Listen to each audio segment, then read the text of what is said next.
What you gonna play now? It's got to be funky.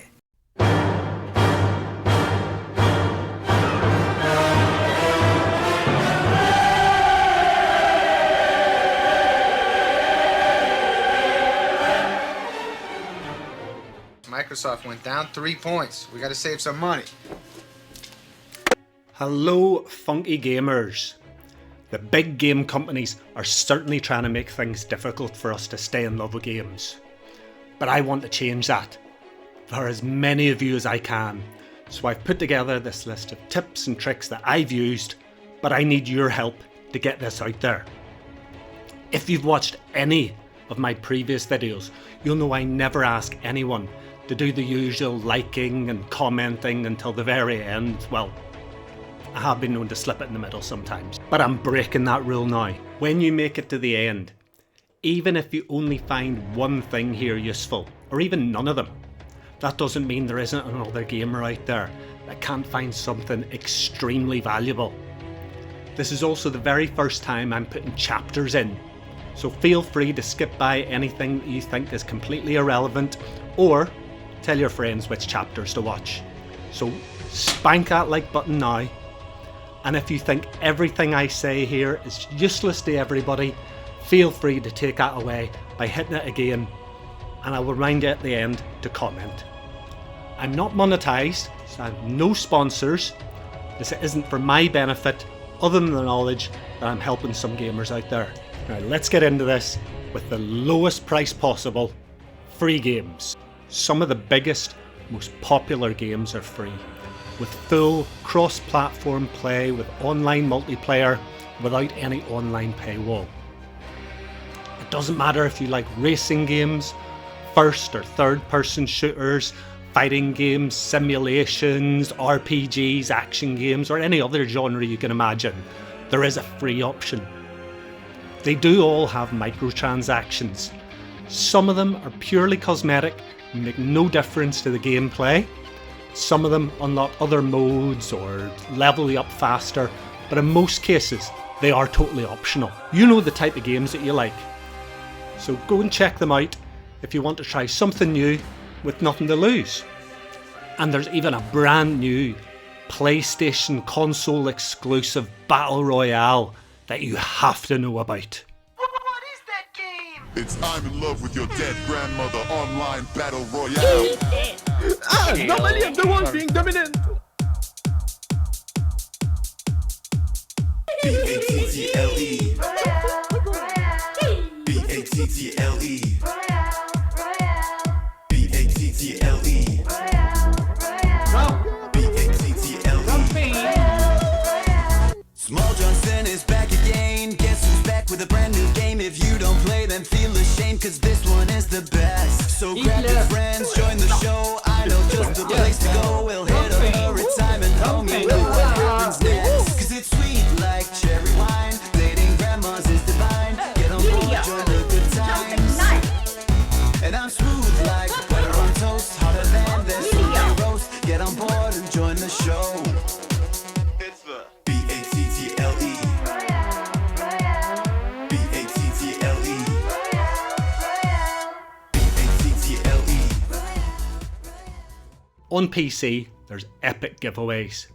Not a lot to say other than every Thursday you get 2 free games. But recently I did get a day 1 brand new game called Deliver at All Costs, which is £25 to buy on Xbox, PlayStation and Steam. The FunkyPlayBox Discord has a free game section that gets updated every time Epic announces a new free game. And I add a few games on there from the other services as well, so join the Discord using the link in the description. It's as free as Granny Royale, but without the paid DLC. Although technically not free, I'm including this next one in the free section because I don't think there's a single person out there that pays for Amazon Prime solely for the games. But if you do have Prime, you can get free games every week. Mostly they're PC games on Epic and GOG, but there's been a few Xbox ones in there as well, and there's the ability to play some of them using Amazon Luna game streaming on Fire TV devices, so you don't have to have a PC. What I've actually did for over a year now is claim every single free game on Prime, and more recently on the Epic giveaways, and now I finally have a gaming laptop. I have a huge backlog of games to choose from that I own on Epic and GOG, and quite a few of the GOG ones can actually be streamed on my Fire Stick too. Now onto a few things that cost actual money. And to help out with some currency conversions, I've enlisted the help of my only friend, the all-knowing Orb of Echoes. Alexa, can you convert pounds into dollars? £1 is about $1 and 35 cents.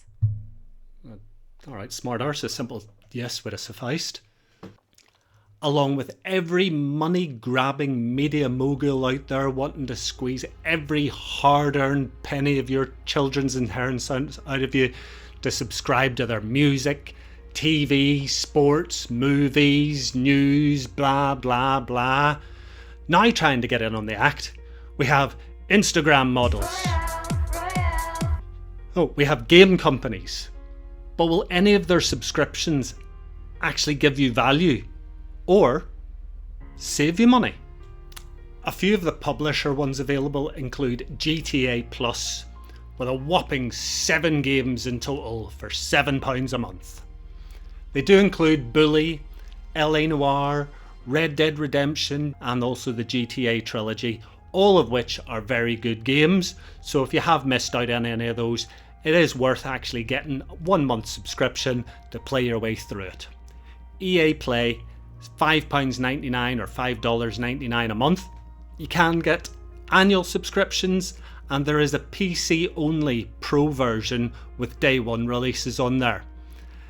EA Play is popular if you do like sports sims like FIFA, World Rally Championships, Madden NFL, and there's a few Star Wars games thrown in there as well. And you do get 10% off buying any EA digital games. Ubisoft Plus Premium is £15 a month. Annual plans are also available, but who really wants to be playing Ubisoft games all year round? It does give you access to the premium versions of all of their active games. It did gain a little popularity when Star Wars Outlaws launched, and more recently with Assassin's Creed Shadows, because paying £15 to play them is better than paying £190 to buy them.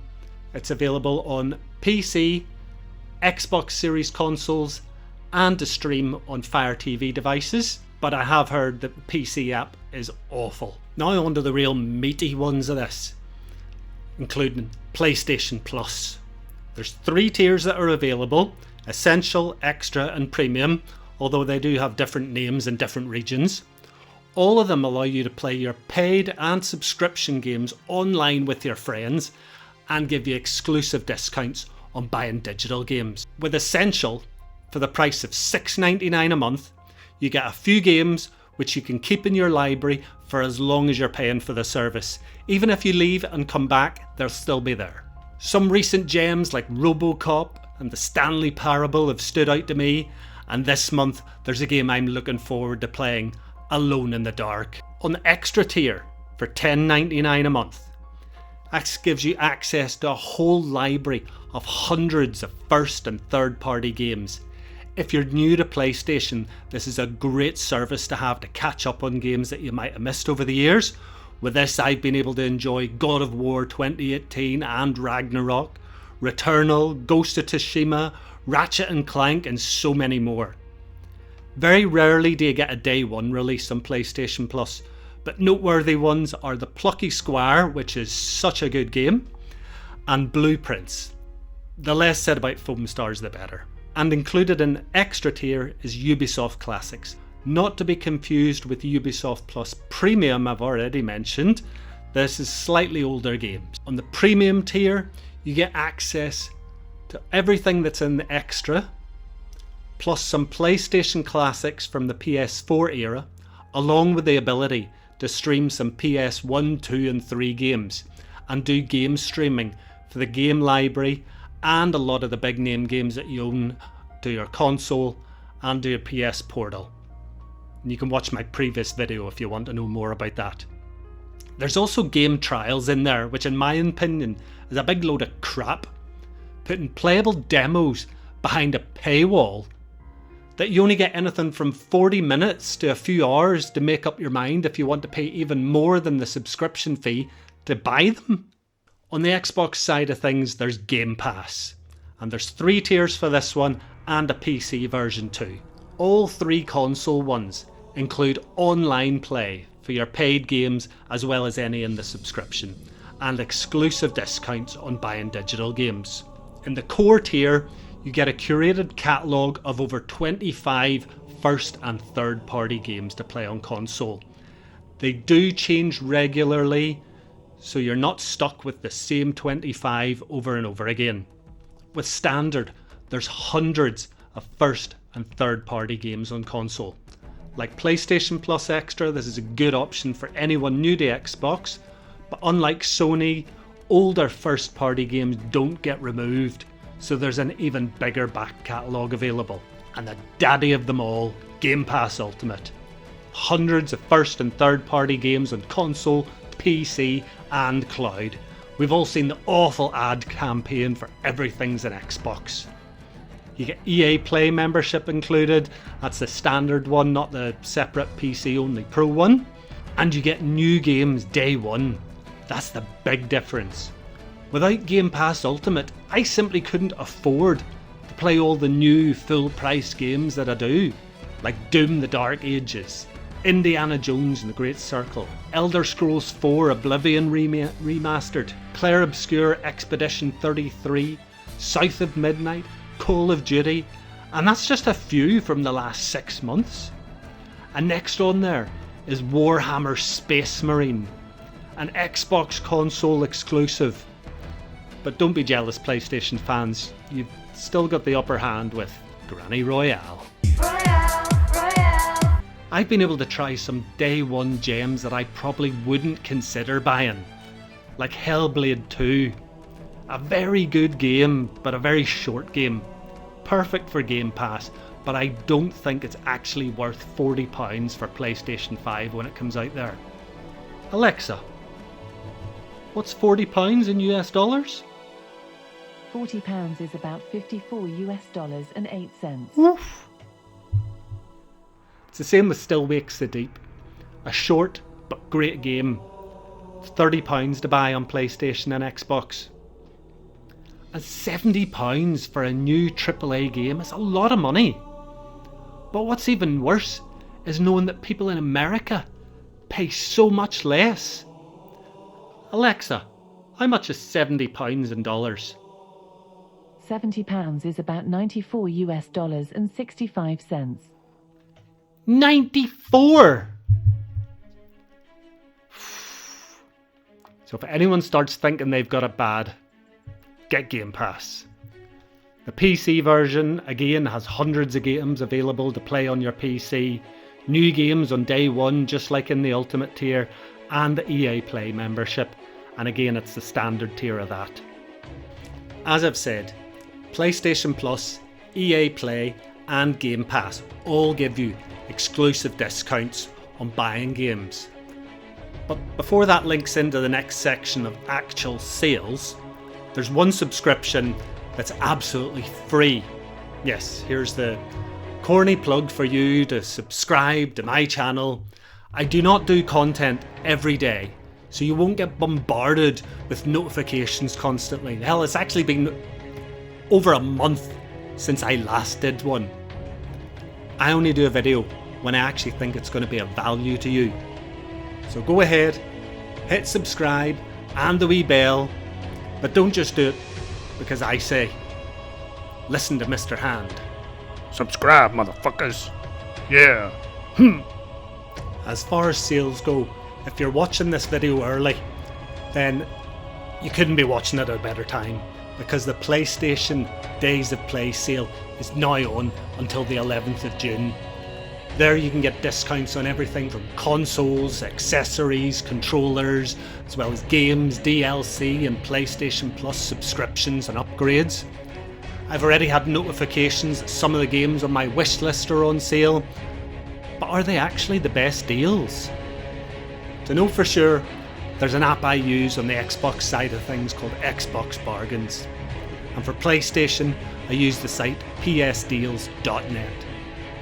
These can show me the lowest price ever for the games on sale, along with filters and wish lists, and the PS Deal site can even let you filter your option to games that are at their lowest price. £3.74p for Alan Wake Remastered? That is a bargain. But just because something is at the lowest price that Sony or Microsoft are charging, that doesn't mean it's actually the lowest price possible. I'm going to use Astrobot as an example. On sale for £51 on the PlayStation Digital Store, but £42 on Amazon for the physical disc according to PS Deals. But even cheaper is the £37 deal on Instant Gaming. I even have an Instant Gaming bot on my Discord showing some great deals. Like this new notification I got while making notes for this, for Elden Ring Night Rain, brand new game, as well as some gaming news and discounted vouchers to spend on the Xbox and PlayStation Store. So even if Astrobot codes sell out, you could still get a £50 PlayStation gift card for £44. Other regions and currencies do have different game deals and discounts. I have an affiliate link for Instant Gaming in the description and on the Discord. So if the free stuff wasn't a good enough reason to join the Discord community, then the mega deals there are. And I want you to contribute if you find other game deals on other sites. Help your fellow gamers. That's what this video is all about. On the physical disc side of things, it's impossible for me to say where's the cheapest on any given day for any particular game in every region of the world. There is the usual places like Amazon, eBay, Facebook Marketplace that are quite good for getting used games, and some new ones. But you can't exactly guarantee it's going to be in perfect condition when it arrives.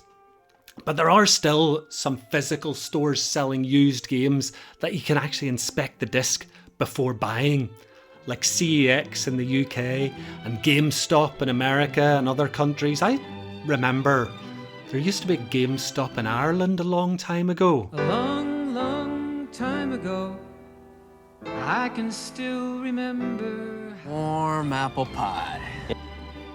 Enough of that daydreaming. You can even get great deals on consoles and accessories. I know CEX has a 5-year warranty on their hardware, and can somebody please put in the comments what GameStop's policy is? You can trade in your old stuff there, but beware, you do get this type of response for whatever you take to them. What you brought me today is worth 1/2 portion. Curse me all you like for saying this, but I don't get many physical games. I explained why in my digital versus physical video, but to recap the main one, it's because of game sharing.